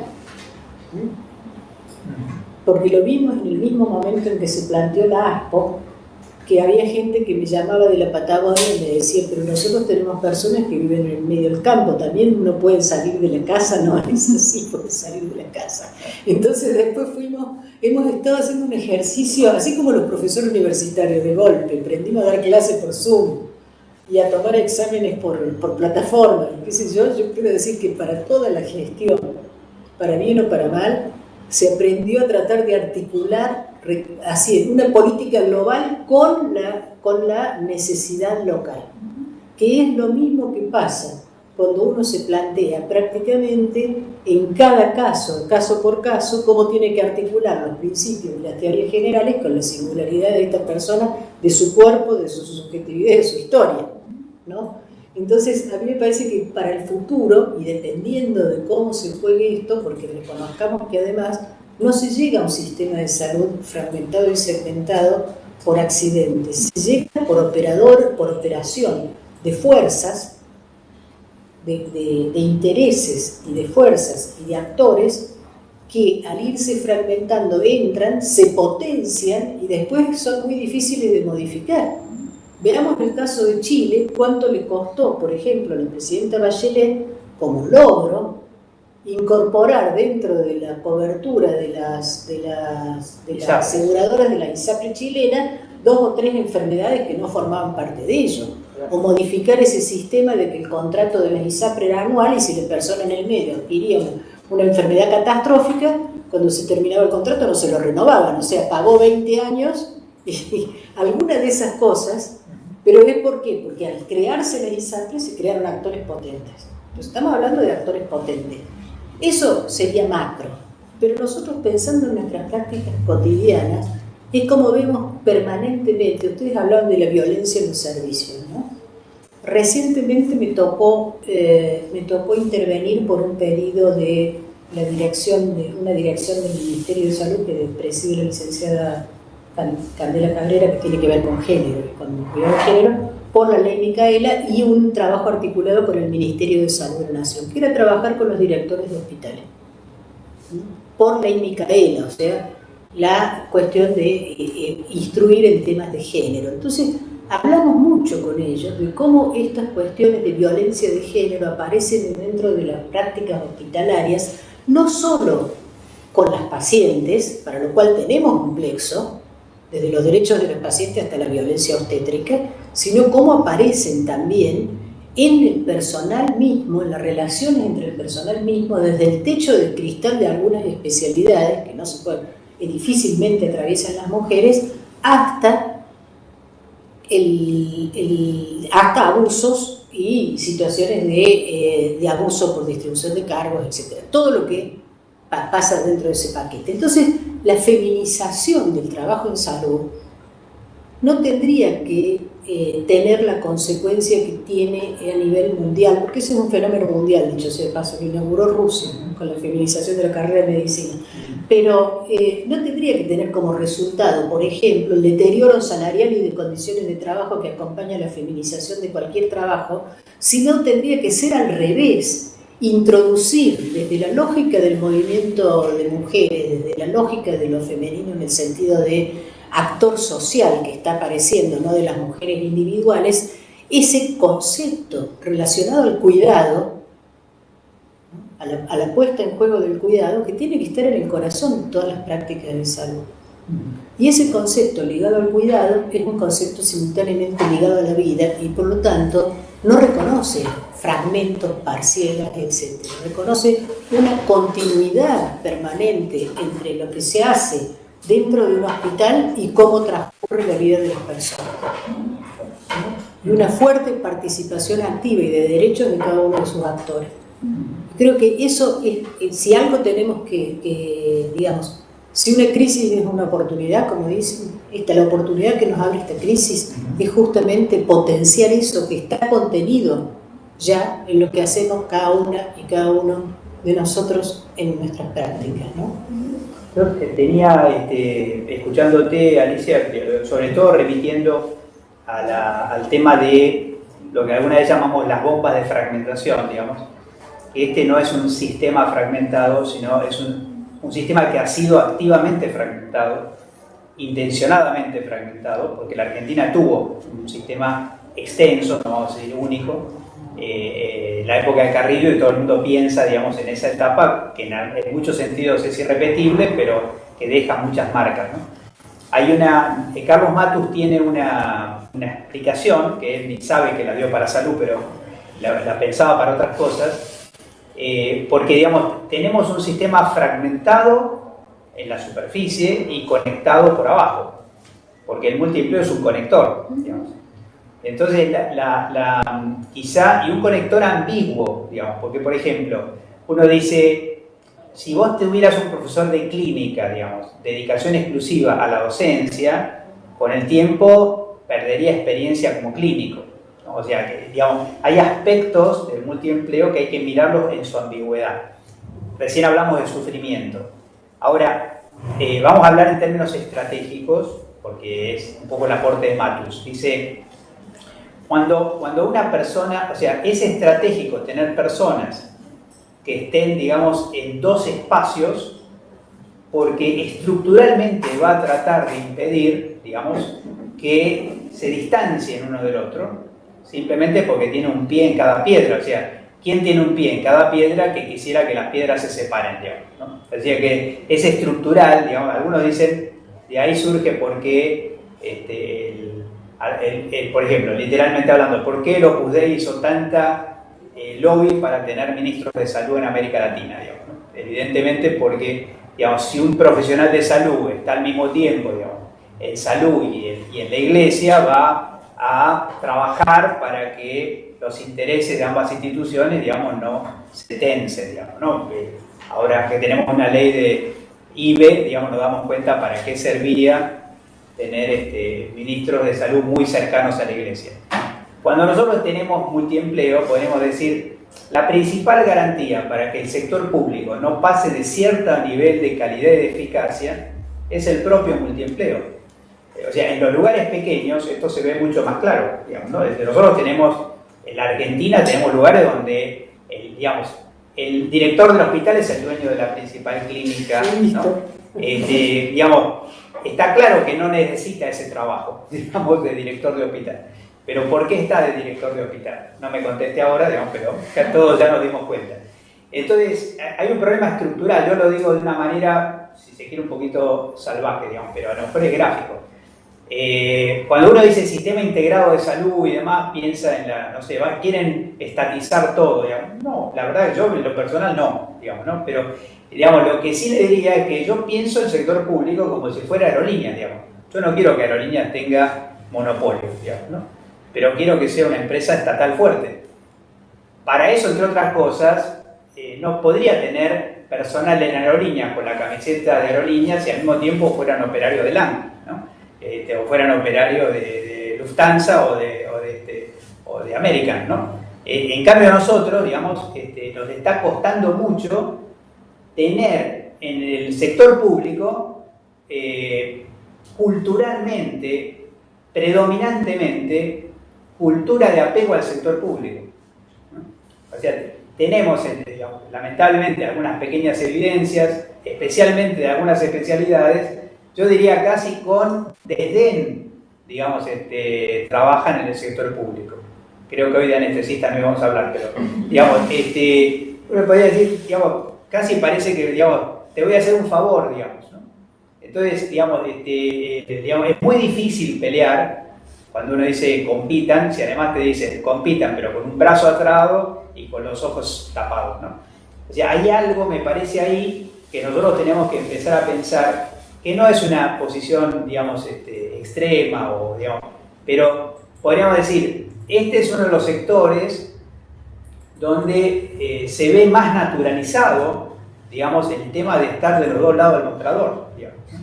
Porque cosa que, digamos, hubo un escándalo en la Argentina porque un secretario de Energía venía directamente de la SEP, digamos, ¿no? No pasaría lo mismo en salud, ¿no? Me parece que hay algo ahí que podemos ir reflexionando sobre el problema, digamos, de cómo se constituye mayor identidad y pertenencia al sector público para quienes trabajan en el sector público.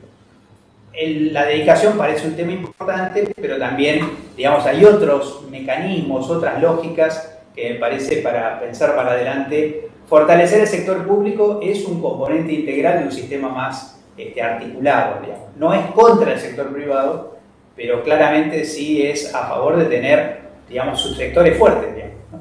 Quizá, una cosa bastante curiosa, en el pasado decir full time, digamos, era, digamos, dudar ideológicamente de las personas que eran full time en el sector público, pero luego el sector privado tenía full time, ¿no? O sea, digamos, no hay desviación ideológica si el full time es en el sector privado. Yo pienso, digamos, no voy a decir el nombre del sanatorio importante de la Ciudad de Buenos Aires que tiene full time, digamos, es una cosa bastante paradojal, ¿no? O sea, es ideológico según full time de qué subsector sos, ¿no? Así que bueno, me quedo un poquito con esa reflexión y quizá Cintia nos están, digamos así, mojando la oreja diciendo, hablamos mucho de la fuerza laboral de residencias que hay del resto del equipo de salud, incluso lo que estamos haciendo y pensando hacer en enfermería. Bueno, el año pasado tuvimos el año de la enfermería, Mario, para volver a los homenajes, ¿no? Que estuvimos tomando. Y bueno, digo, en esta escuela en particular, en el mundo se ha trabajado, pero se constituyó el Consejo Provincial de Enfermería, se hizo un fuerte trabajo de discutir el campo, que es bastante complejo, y sobre todo en trabajar mucho con las universidades. Creo que eso fue una de las cuestiones que podemos ir reflexionando, digamos, en qué punto estamos. Pero en particular, y a propósito de lo que la pandemia también nos dejó, la imposibilidad del año pasado de poder abrir nuevas carreras, este año estamos casi duplicando la apertura de lo que venía viendo en los últimos años.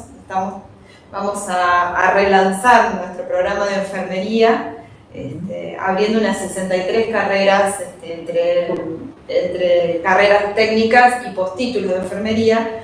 Dentro de los postítulos, me parece que es importante por ahí remarcar que estamos abriendo, la mayor parte que se abren son orientados a salud mental en el marco, ¿no?, de las políticas de salud mental que está llevando adelante la provincia, que creo que seguramente ya las vienen compartiendo. Así que creo que este año va a ser, estamos también trabajando con un flujo de inscriptos, inscriptas fenomenal y viendo cómo vamos a resolver esa cuestión. También estamos abriendo tecnicaturas, también aumentamos la cantidad de tecnicaturas, las típicas de instrumentación, hemoterapia, estadística.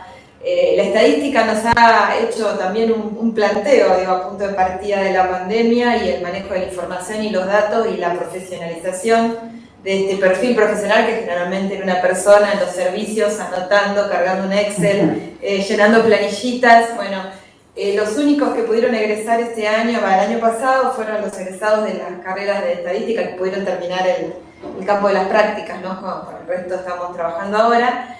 Y estamos pensando en cómo le damos una vuelta a esa carrera en conjunto con educación, trabajar en la reformulación y también en la incorporación de nuevas carreras. Hoy alguien preguntaba por la tecnicatura de salud comunitaria, tecnicatura de salud ambiental, tecnicatura de salud perinatal. Estamos armando un equipo con educación para trabajar otros perfiles que profesionalicen, estas tareas que ya existen quizás. Y que se vienen haciendo, como empezó la enfermería, ¿no? De forma empírica, auxiliar, y que estamos cada vez tratando de darle más formalidad, más peso. Y más participación, en el equipo de salud. Qué bueno, Cintia. También, al principio, cuando la gente decía acá técnico, siempre la gente piensa técnico de laboratorio, técnico, que también, por supuesto, es fundamental. Pero quiero decir que tecnicatura también tenemos en acompañamiento terapéutico, por ejemplo. O sea que hay un espectro mucho más rico en este momento de tecnicaturas en salud. Leo, yo tengo una pregunta, provocación, ya se está asustando.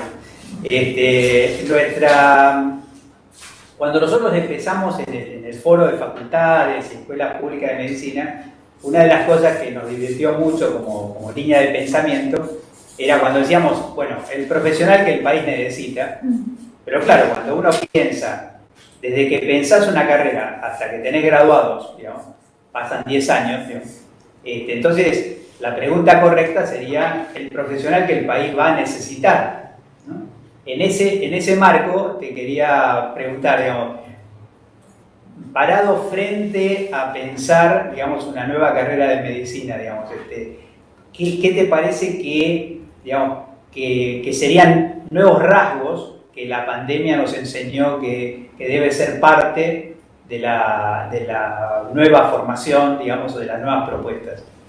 Hay algo que retomo de la dimensión del cuidado que planteaba Alicia antes, que es la incorporación de la perspectiva de género en la formación de de trabajadores y trabajadoras de la salud. Y cuando hablamos de la perspectiva de género, no es enseñar género necesariamente, que estuvimos a Judith Butler en las clases. Es, ante todo, pensar que no estamos formando machos proveedores que son extranjeros en su casa. Es incorporar la vida privada como escenario de la vida de la gente que también trabaja en salud. Cuando vos planteabas antes, Cintia, que les preguntás cómo quieren vivir, es interesante el cómo quieren vivir, no es solamente cómo quiere vivir cada persona que está estudiando, sino cómo se planta en relación a los otros. Porque la dimensión del cuidado es cierto que nosotros estudiamos para cuidar, ¿no? Pero casi siempre queda por fuera el cómo nos cuidamos a nosotros mismos y cómo cuidamos a la gente que convive con nosotros y en qué medida nos hacemos responsables de las tareas de cuidado.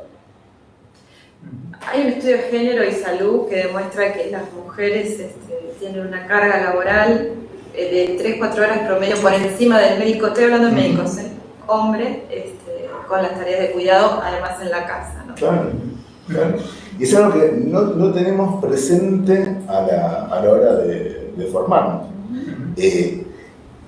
Y al no tenerlo presente, cuando problematizamos qué es un trabajador de la salud, no se piensa que el trabajador de la salud es alguien que también tiene familia y cuida. Y eso forma parte de la carga laboral que existe. Por ahí te amplío un poco la pregunta en un aspecto que estamos acá viendo el tema de los fragmentos y los puentes, ¿no? También el multiempleo, y no voy a hablar de una universidad, o sea, creo que las oportunidades, las facultades nuevas, universidades nuevas, tenemos oportunidad de hacer cosas que las tradicionales no pueden, digamos. Vemos en las tradicionales, también por el tema del multiempleo, que hay un número muy importante de profesores que no tienen la camiseta del sector público, o sea, profesores de la universidad pública que no contribuyen a construir una identidad de lo público. O sea, uno imaginaría, en un país imaginario, digamos, que el carácter público de la universidad debería fortalecer el carácter público de la inserción en el mercado laboral. Digamos. Sin embargo, hay muchos cruces y el multiempleo también en eso debe jugar un rol, ¿verdad? Bueno, nosotros lo vemos fuerte en nuestra carrera. Claro. Nosotros somos formadores de trabajadores en el subsector privado. Es masiva, los egresados de nuestra universidad se van masivamente a trabajar al subsector privado, aún cuando les militemos lo público permanentemente. Hay algo que tal vez sea interesante, pensando en intervenciones tanto de Cintia como tuyas, Mario. Este profesor con dedicación exclusiva en clínica tal vez puede transformar su ejercicio profesional como médico para no perder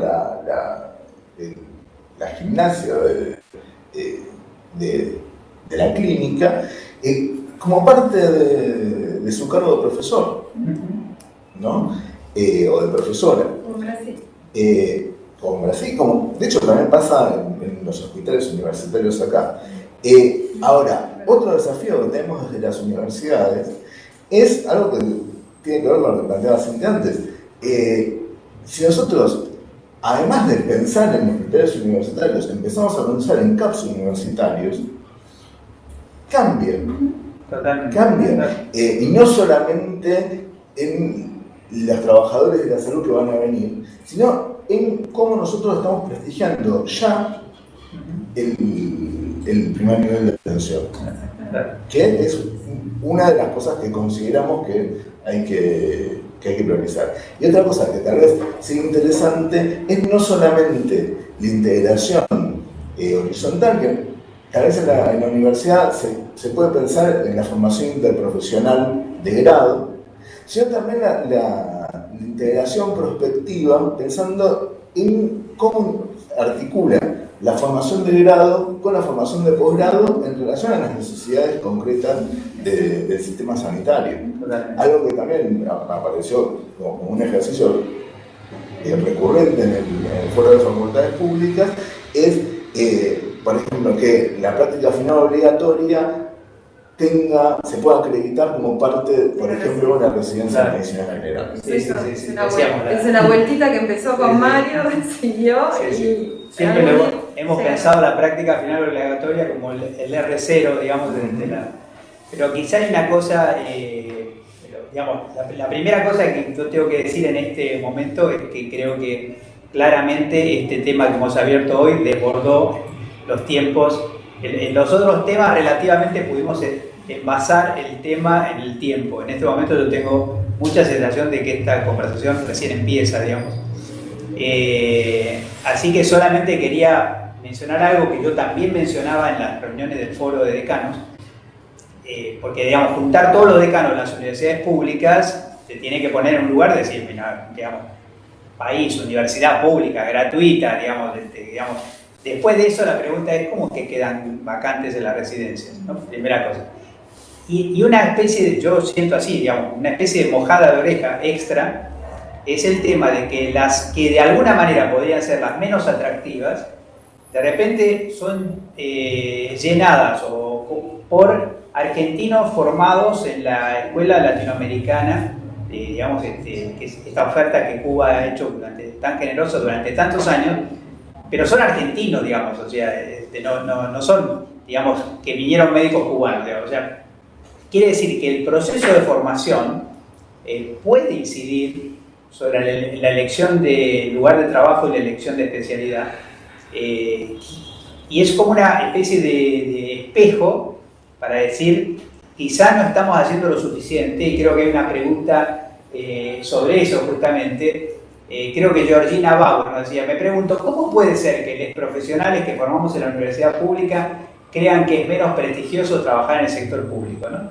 Creo que ahí queda, digamos, podríamos decir, como dicen en la televisión, no me conteste ahora, pero creo que nos queda abierta una pregunta tremenda de cómo, porque a lo que nos pregunta Georgina, pues decía, ¿cómo puede hacer que los profesionales que formamos en la universidad pública y gratuita, digamos, para decir así, no le explicamos a los alumnos quién paga sus estudios? No le explicamos a los alumnos quién paga sus estudios. Entonces la gente cree, los estudiantes universitarios solo creen que es un derecho. Digamos, no tienen identificado que haya ninguna obligación generada por ese derecho. Yo creo que tenemos ahí un trabajo larguísimo por delante para poder lograrlo. Esta conversación realmente recién empieza, yo estoy muy tentado.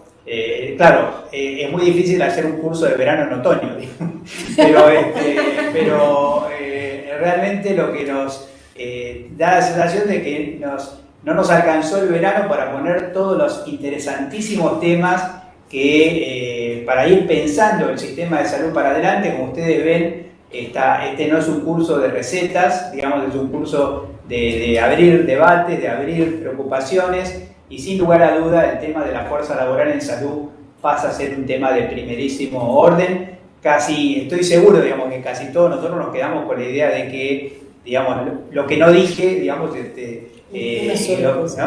Así que entre los que no dije le vamos a dejar a Alicia que cierre, digamos, la actividad del día de hoy, y agradeciéndole enormemente. Siempre es un gusto para la escuela tenerlo aquí a Leo, tenerla a Alicia, digamos, que nos ayuda tanto a pensar y a reflexionar en nuestro ministerio y en esta escuela. Sí, en 2 minutos. Sí. En esta intervención no mencioné salud mental, la impresionante reforma que se está haciendo y lo que significa la integración de salud mental, lo que se está haciendo en la provincia, quiero decir, y hablando de integración, integrar salud mental en las prácticas generales de salud, que ha sido una tendencia y algo que venimos sosteniendo desde hace mucho tiempo, y que significa para todo el personal de salud también integrar una dimensión importante. Entonces no lo mencioné porque estábamos hablando en términos generales y a veces yo me salgo de mi campo, pero me di cuenta que no podía dejar, sin embargo, de dejarlo abierto para que sea parte de lo que van a discutir en estos encuentros, ¿no?